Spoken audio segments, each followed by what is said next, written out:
আমরা বলি হ্যাঁ প্যাশেন্স। প্যাশেন্স না বলে যদি একটু পেশেন্স বলি তাহলে ভালো হয় আর কি। Patience, patience. Dear learners, dear leaders, learners are always leaders. Assalamu alaikum and this is Khaja. Welcome to a new video on review of pronunciation. এই ছোট্ট ভিডিওতে আমরা কিছু প্রোনাউন্সিয়েশন দেখবো একদম ফর ডেইলি ইউসেজ। প্রোনাউন্সিয়েশন খুব একটা গুরুত্বপূর্ণ না, আসলে আমরা যতটা সিরিয়াসলি নেই পৃথিবীর অন্যান্য দেশ অতটা সিরিয়াসলি নেয় না, নন স্পিকিং কান্ট্রি যেগুলো। তারপরে বেসিক কতগুলো জিনিস আছে, সেগুলো যদি জানতে পারি মন্দ কি। যেমন ধরুন যে বেসিক, আমি কিন্তু বেসিক বলতেছি না, অনেকে বলে বেসিক নলেজ, এটা হবে বেসিক নলেজ। সো বেসিকটা একটু মনে রাখবো। আর আমরা অনেক সময় বলি break, it's not break, it's break. যে শব্দটা সবচেয়ে বেশি ব্যবহার করি বেসিক্যালি, এটা কিন্তু বেসিক্যালি না, বেসিক আলি না। যেটাকে আমরা বেসিক্যালি বলি বা বেসিক আলি বলি, যাই বলি না কেন, এর উচ্চারণ ব্রিটিশ এবং আমেরিকান দুটোতেই বেসিকলি, নট বেসিক্যালি। তারপরে গুজব নিয়ে অনেক কথা হয় না, সোশ্যাল মিডিয়ায় গুজবটা খুব বেশি হয়। আমরা জানি হিউমার অ্যান্ড রিউমার, তাই না? হিউমার রিউমারের মধ্যে একটু ডিফারেন্স আছে। হিউমারের উচ্চারণ হিউমার ঠিক আছে, কিন্তু রিউমারের উচ্চারণ রিউমার না, এটা রুমা। আর এর উচ্চারণ বলতে পারেন, নাও পারেন, রুমা। দিনের উচ্চারণগুলোর মধ্যে, সাপ্তাহিক দিনের মধ্যে যেটি উচ্চারণ আমরা ভুল করি, টিউসডে অ্যান্ড ওয়েন্সডে। তো টিউসডেটা বাদ দিলাম, ওয়েন্সডেটা যাতে ঠিকঠাক বলতে পারি, ন আর জ হয়, এটা ওয়েডনেসডে না, ওয়েডনেসডে বলতে কিছু নাই, এটা ওয়েন্সডে। আরেকটা আমরা বাংলাদেশে বেশিরভাগ অনেক মানুষ ভুল করে থাকে, সেটা একটা বিশেষ ধরনের ভুল। সেটা হলো আই হ্যাভ হার্ড ইট। এই যে হিয়ারের সাথে যখন এর পাস্ট ফর্ম হার্ড হয়, ডি হয়, তখন তাকে অনেকেই, বহু মানুষ প্রফেশনাল ফিল্ডেও আমি দেখেছি, মোর দেন 60% পিপল এই হার্টকে হিয়ারের সাথে ডি এর যে পাস্ট ফর্ম উচ্চারণ হার্ট, তো এটাকে কীভাবে উচ্চারণ করে? হিয়ার্ড। এটা হিয়ার্ড না, ইজ হার্ট। এবার আসেন একটা দিয়ে অনেকগুলা কারেক্ট করতে পারি। ধরা যাক গর্জিয়াস বলি, রিলিজিয়াস বলি, প্রেস্টিজিয়াস। এই প্রেস্টিজিয়াসের উচ্চারণ যদি ঠিক না হয়, প্রেস্টিজ একটু পাংচার হতে পারে, তাই না? যদি ঠিক করা যায় অসুবিধা কি?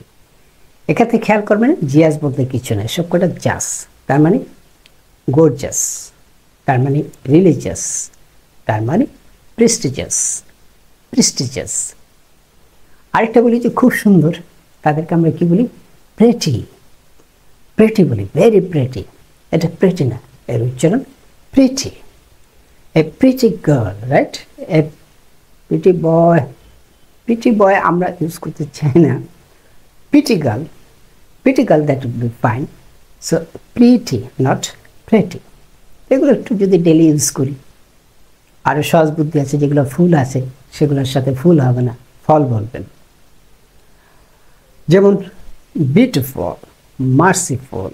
হ্যাঁ, তো যত জায়গায় এফিউএল আছে, সাকসেসফুল না, সাকসেসফল, সাকসেসফল, বিউটিফুল, মার্সিফুল। ওকে, একটা দিয়ে আমরা অনেকগুলো কাভার করতে পারি। আমরা বলি হ্যাঁ প্যাশেন্স। প্যাশেন্স না বলে যদি একটু পেশেন্স বলি তাহলে ভালো হয় আর কি। Patience, not patience. এখন আসলে আমি কি করছি? I am giving some example. Examination, এটা এক্সামিনেশন না, এক্সামিনেশন। আর এক্সাম্পল না, আমরা অনেকে বলি please provide some example. No, examples না, এটা এক্সাম্পল, রসই গয়ের মতো হবে, এক্সাম্পল। কেমন? আবার আমরা পার্টস অফ স্পিচে খুবই কমন হচ্ছে প্রিপজিশন, না? এর উচ্চারণ কিন্তু প্রিপজিশন না, প্রেপাজিশন, প্রেপাজিশন, প্রেপাজিশন। আবার বলি পরীক্ষার ক্ষেত্রে কি বলি? প্রিপারেশন নাও ভালো করে। যদি এটা প্রিপারেশন না বলে প্রেপারেশন বলি তাহলে একটু ভালো হয়, যদি সম্ভব হয়। আর কি দেখা যায়? আর আমরা তো জানি মাংকি টাঙ্কি না হয় নাই বললাম, মাংকির উচ্চারণ মাংকি, হিউমার আর রিউমারের মতো। হিউমারে হিউমার ঠিক আছে, কিন্তু রুমার হবে। তেমনি মাংকিতে মাংকি ঠিক আছে, কিন্তু ডাঙ্কির জায়গা হয় ডাঙ্কি। আর আরেকটা ভুল একটু রিভিউ করা দরকার, এটা একটা সেন্টেন্স থেকে নিচ্ছি, সেটা হচ্ছে মিস্টেকের সাথে কখনো ডু হয় না। এখনও অনেক মানুষ দেখি ডু ব্যবহার করে। I have done a mistake, she did a mistake, এটা হবে না। I have made a mistake অথবা শি মেড এ মিস্টেক। তো আজকে কয়েকটি উদাহরণ দেখলাম, একটু রিভিউ করলাম প্রোনাউন্সিয়েশনগুলো। আজকের এই ভিডিওতে আমরা অল্প কয়েকটি একটু রিভিউ করলাম। এরকম মাঝে মধ্যে রিভিউ করলে মন্দ হয় না, তাতে টেস্ট বাড়ে, ঠিক আছে? তো আমরা যদি ডেইলি লাইফে এই কয়টি প্রোনাউন্সিয়েশন একটু ঠিকঠাক করে বলতে পারি, তাতে একটু প্রেস্টিজ ভ্যালুটা বাড়ে, ব্র্যান্ড ভ্যালুটা বাড়ে, আপনার কনফিডেন্সও বাড়বে। That is also true. So thank you so much for watching this video. See you again.